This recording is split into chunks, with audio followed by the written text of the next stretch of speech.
Si quelqu'un vous parle de rendement mais qu'il est incapable d'expliquer d'où vient l'argent, ce n'est pas un produit financier, c'est juste une histoire. Alors aujourd'hui, dans cette vidéo, on va faire tout l'inverse. On va démonter le earn pièce par pièce. Qu'est-ce que c'est réellement, ce que ça n'est pas, et surtout qui paye, pourquoi ça paye et qu'est-ce que ça implique. Donc pour comprendre le earn, il faut d'abord comprendre une règle très simple. L'argent ne se crée pas, il circule et s'il y a un rendement, c'est que quelqu'un, quelque part, accepte de payer un coût. Donc allez, c'est parti. Donc l'objectif, c'est qu'à la fin de cette vidéo, même si tu n'as jamais touché à ces produits, c'est que tu sois capable d'expliquer le earn simplement et de comprendre exactement qu'est-ce qui se passe quand tu places ton argent là-dedans. Le premier problème avec le mot earn, c'est qu'il donne l'impression d'un produit précis. En réalité, le earn n'est pas du tout un produit, c'est juste une catégorie. Donc sur les plateformes crypto, le mot earn désigne simplement un ensemble de mécanismes différents qui ont tous le même objectif, générer un rendement à partir d'actifs que l'on détient déjà. Donc pour comprendre ce qu'il y a derrière, il faut distinguer d'abord trois notions, le lending, le stacking et le earn tel qu'il est présenté au grand public. Donc premièrement, le lending, c'est du prêt, c'est-à-dire que tu mets à disposition tes actifs, le plus souvent des stablecoins, et un autre acteur les emprunte et les utilise. En échange, il paie donc un intérêt. Autrement dit, c'est exactement le même principe qu'un crédit. Il y a un prêteur, un emprunteur et un coût de l'argent. Donc le rendement ne vient pas du hasard ni d'un algorithme magique, il vient seulement du fait que quelqu'un a besoin de liquidité ici et maintenant et donc t'emprunte cette liquidité. Ensuite, il y a le stacking. Le mécanisme est un petit peu différent. Ici, tu n'es pas rémunéré parce que quelqu'un emprunte ton argent, mais tu es rémunéré parce que tu participes au fonctionnement d'un réseau blockchain. C'est-à-dire que en immobilisant tes actifs, tu aides à sécuriser le réseau et le réseau te rémunère pour ce rôle. Donc le rendement ne dépend pas d'un emprunteur,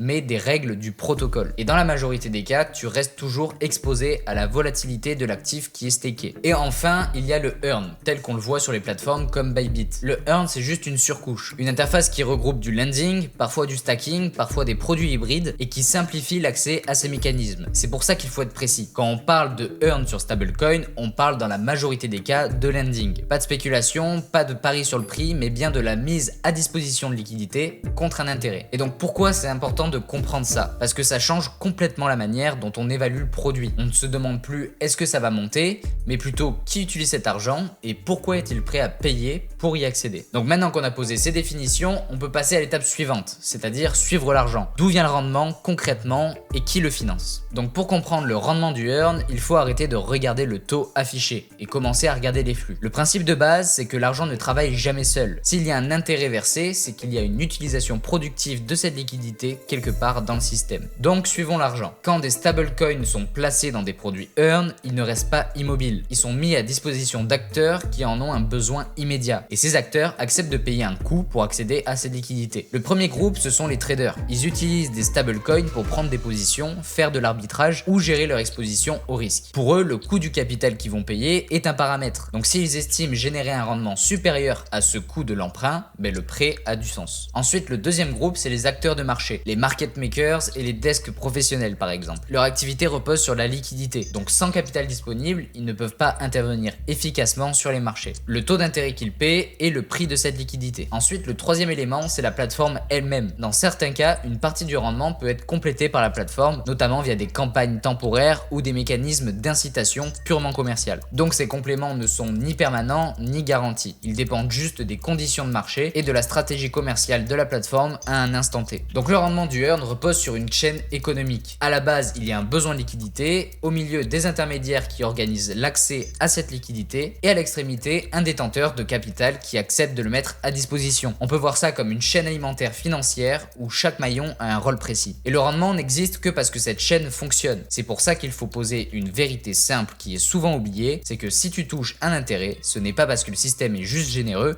mais parce que ton capital est utilisé. Et c'est précisément ce point qui permet d'aborder la question suivante. Si ton capital est utilisé, alors il y a des avantages, mais aussi des limites et des risques. C'est vrai parce que quand ton capital est utilisé, il cesse d'être immobile. Et c'est précisément ce point qui explique l'intérêt du earn. Avec les stablecoins, le choix est simple. Soit tu les gardes disponibles et ils ne génèrent aucun rendement, soit tu les mets à disposition du marché et ils produisent un intérêt. Donc le premier avantage du earn, c'est donc l'utilité économique. Il transforme un capital stable, qui n'évolue pas par lui-même, en une ressource productive. Le deuxième avantage, c'est la lisibilité du rendement. Sur la plupart des plateformes, le rendement est exprimé en APR pour Annual Percentage Rate. L'APR correspond à un taux annualisé simple. Il indique ce que rapporte le placement sur un an, sans tenir compte du réinvestissement des intérêts. Par contre, lorsque les intérêts générés sont réinvestis régulièrement, on parle alors d'intérêts composés. Dans ce cas, le rendement s'exprime en APY pour Annual Percentage Yield. L'APY représente donc le rendement réel sur un an en intégrant l'effet de ce réinvestissement. Autrement dit, l'APR décrit le taux affiché et l'APY mesure le rendement effectivement obtenu si les gains sont réinjectés dans l'investissement. Le troisième avantage, c'est la diversité des formats. Les plateformes propulsent des produits flexibles et des produits verrouillés, avec des durées variables. Plus le capital est contraint dans le temps,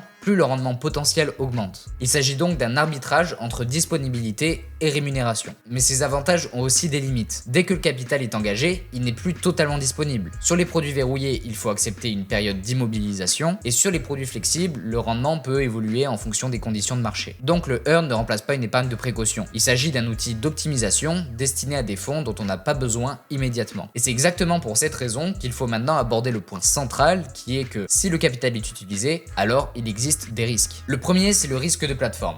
Quand on utilise un produit Earn, on confie ses fonds à un intermédiaire. Ils ne sont plus conservés en autogestion sur un portefeuille privé par exemple. Donc cela implique un risque opérationnel lié au bon fonctionnement de la plateforme. Dans le cas de Bybit pour cette vidéo, on parle d'une identité opérant dans un cadre européen, avec des exigences réglementaires et des contrôles associés. Et donc cela réduit fortement le risque par rapport à des plateformes non régulées. Mais il faut être clair, zéro risque n'existe pas. Même dans un cadre régulé, un risque résiduel reste toujours présent. Maintenant, le deuxième risque concerne le stablecoin lui-même. Un stablecoin vise la stabilité, pas la garantie absolue. Donc sa solidité dépend directement de son émetteur et de la gestion de ses réserves. Pour l'USDC, l'émetteur est Circle, une société américaine soumise à des obligations de transparence et à des audits réguliers. Et pour l'USDT, l'émetteur est Tether, qui publie également des rapports sur ses réserves. Dans les deux cas, le principe est le même. La stabilité repose sur la qualité de l'émetteur, de ses réserves et du cadre juridique dans lequel il opère. Et dans des conditions normales, ces stablecoins remplissent leur rôle, c'est-à-dire rester stable. Mais par contre, en situation de stress extrême, un écart reste théoriquement possible. Donc le earn sur stablecoin ne comporte pas un seul risque, mais deux couches principales. Le risque lié à l'intermédiaire et le risque lié à l'actif utilisé. Ces risques sont aujourd'hui perçus comme limités par beaucoup d'utilisateurs, mais il faut être conscient qu'ils existent et ils doivent être pris en compte avant toute utilisation. Maintenant que ces mécanismes sont clairs, il faut comparer le earn à ce que la majorité des gens utilisent déjà. On n'est pas ici pour dire que l'un est meilleur que l'autre, mais pour comprendre les différences concrètes. Donc en France, la référence, ce sont les livrets réglementés. Livret A ou LDDS, ce sont des produits perçus comme simples, liquides et sûrs. Mais là aussi, il faut être précis. L'argent placé sur un livret n'est pas immobilisé dans un coffre, il est utilisé par la banque. Et si une banque fait faillite, il existe également un risque de contrepartie, même s'il est encadré par des mécanismes de garantie. Autrement dit, confier son argent à une banque ou à une plateforme repose dans les deux cas sur un intermédiaire. La différence, ce n'est pas l'existence du risque, mais le cadre dans lequel il s'exerce. Ensuite, le deuxième point souvent sous-estimé, c'est la liquidité. Sur le papier, un livret est liquide. Par contre, dans la pratique, retirer une somme importante peut parfois prendre du temps, nécessiter des démarches ou être fractionné. La liquidité existe, mais elle n'est pas toujours immédiate. Ensuite, face à cela, on a le earn sur stablecoin qui fonctionne avec des règles totalement différentes. Le capital est utilisé de manière explicite, les conditions sont connues à l'avance et les contraintes, que ce soit la durée, la disponibilité ou le rendement, sont généralement affichées clairement. On ne compare donc pas un placement sans risque à un placement risqué. On compare deux façons différentes d'utiliser un capital liquide avec des contraintes et des garanties différentes. Donc maintenant que vous savez concrètement ce que représente le earn, nous allons passer à la partie tuto pour mettre notre argent au travail. Donc pour ce faire aujourd'hui, on va le faire sur Bybit EU puisque c'est le partenaire de cette vidéo.